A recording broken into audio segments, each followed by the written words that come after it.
Hai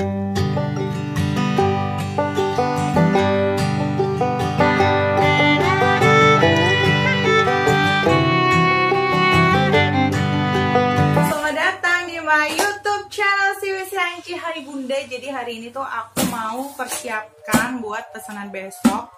Jadi besok itu aku punya pesanan paket bento. Nah paket bentonya tuh dikasih di tas seperti ini ya Bunda. Jadi ini nanti ada bento nasi kuningnya, terus juga ada paket jajan seperti ini paket jajannya, dan juga sama ada mini tart. Jadi di belakang itu ada kotak mini tart yang udah kita bikin gitu ya.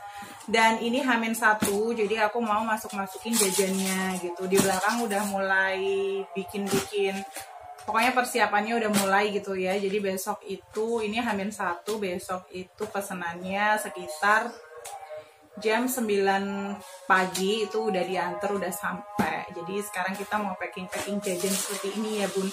Oh ya, buat bunda-bunda sekalian, aku mau menjawab pertanyaan di kolom komentar. Banyak banget yang nanya, Bun kenapa cateringnya tuh murah, kenapa nasi kotaknya tuh murah, Bunda dapat untung nggak gitu. Alhamdulillah dapat untung ya Bunda gitu, karena kan aku nggak mungkin juga untuk jualan nasi kotak untuk merugi gitu. Jadinya alhamdulillah dapat untung.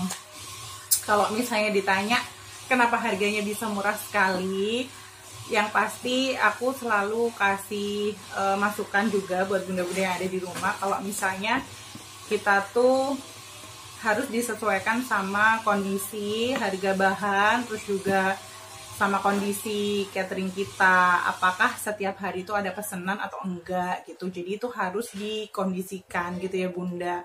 Beda lagi kalau misalnya bunda-bunda tuh dalam seminggu pesanannya cuma 3 kali, 2 kali, atau bahkan cuma sekali aja. Nah itu mungkin harganya nggak akan masuk dan mungkin cuma dapat capek gitu Bunda. Jadi kalau misalnya pesanannya itu memang tiap hari, alhamdulillah ada ya Bun gitu, tiap hari itu ada pesanan nasi kotak. Jadi meskipun labanya itu nggak terlalu banyak per kotaknya, tapi karena intensitasnya itu rutin, jadi itu kalau misalnya dikalikan 1 bulan juga ketemunya lumayan, dan alhamdulillah juga bisa bayar karyawan, terus juga bisa dapat laba gitu ya Bunda. Kalau misalnya ditanya kenapa murah banget gitu, tipsnya ini nih buat bunda-bunda. Kalau misalnya memang bunda-bunda itu terjun ke dunia catering, terus bunda jual lagi produknya, karena kan kita pakai jual produk ya. Kalau catering kan kita tuh pakai jasa tenaga kita yang dibayar gitu sama customer. Nah bunda-bunda tuh kalau mau dijual lagi, jadi bunda itu harus cari yang memang bener-bener pusatnya. Jadi kalau misalnya ayam, itu bunda-bunda harus dapat ayam itu nggak dari pasar, tapi dapat ayam tuh dari pemasok yang memang punya kandang gitu,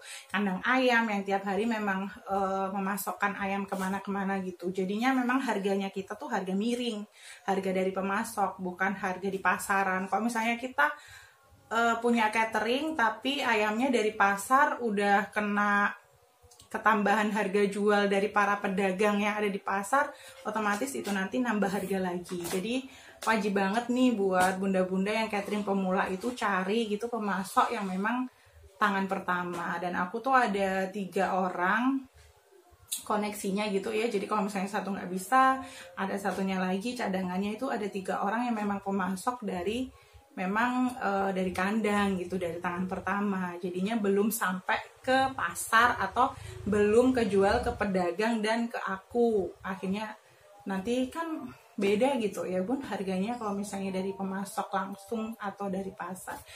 Sayur juga sama Bunda, kita juga harus nyari pemasoknya gitu. Jadi nanti di situ harganya bisa miring ya Bun, karena kita kan mau jual lagi. Jadinya itu sih tipsnya.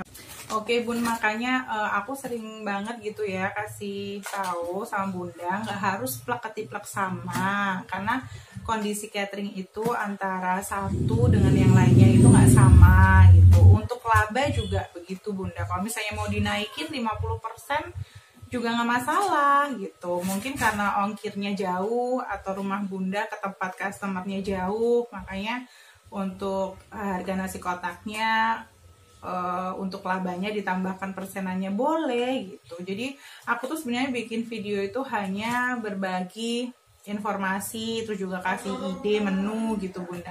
Kalau untuk harga jualnya itu bisa disesuaikan sekali lagi sama kondisi masing-masing. Apakah kondisinya itu tiap hari bikinnya pesanan atau enggak gitu ya bun. Karena seperti yang aku bilang tadi, kalau 1 minggu itu pesanannya cuman ada 1 kali orderan, otomatis pasti capeknya itu kerasa banget gitu. Capeknya kerasa, orderannya juga nggak terlalu banyak. Kalau ambil untungnya itu sedikit, dapatnya capek gitu. Jadi bisa disesuaikan sama kondisi bunda, dan informasi ini tidak mengikat gitu bunda ya. Jadi tapi terima kasih banget buat yang support juga banyak banget gitu ya, yang kasih semangat terus.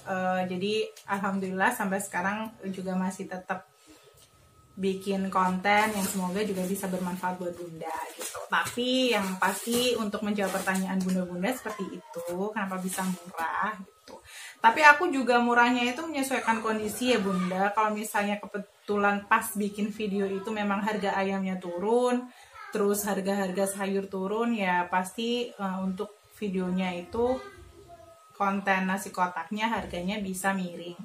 Tapi kalau misalnya kayak ada perayaan Idul Fitri, Lebaran gitu, atau perayaan-perayaan besar lainnya dengan harga ayam yang naik, itu pasti aku juga sesuaikan. Nggak mungkin harga ayam, harga bahan di Madiun naik, terus aku bikinnya patokannya harganya tetap murah, itu juga enggak. Jadi aku sendiri juga menyesuaikan kondisi, sama seperti yang aku bilang ke bunda.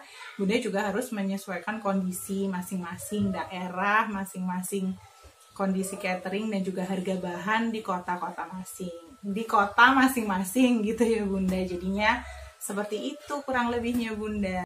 Oke bun, jadi gitu dulu ya untuk video kita kali ini. Kalau misalnya masih ada beberapa komentar, beberapa pertanyaan, bisa langsung ketik di kolom komentar. Nanti insya Allah di next video kita bikin Q&A aja, sekalian nanti jawab pertanyaan-pertanyaan bunda-bunda yang ada di rumah gitu ya bunda. Jadi terima kasih sudah menyimak video kita kali ini. Besok untuk yang paket bento pasti aku juga share untuk videonya, dan juga bunda-bunda semoga tetap bisa terinspirasi gitu ya atas video-video kita. Jadi terima kasih sekali lagi buat yang sudah subscribe, juga terima kasih banget atas supportnya selama ini gitu ya bun. Sekali lagi thank you for watching bunda, bye bye.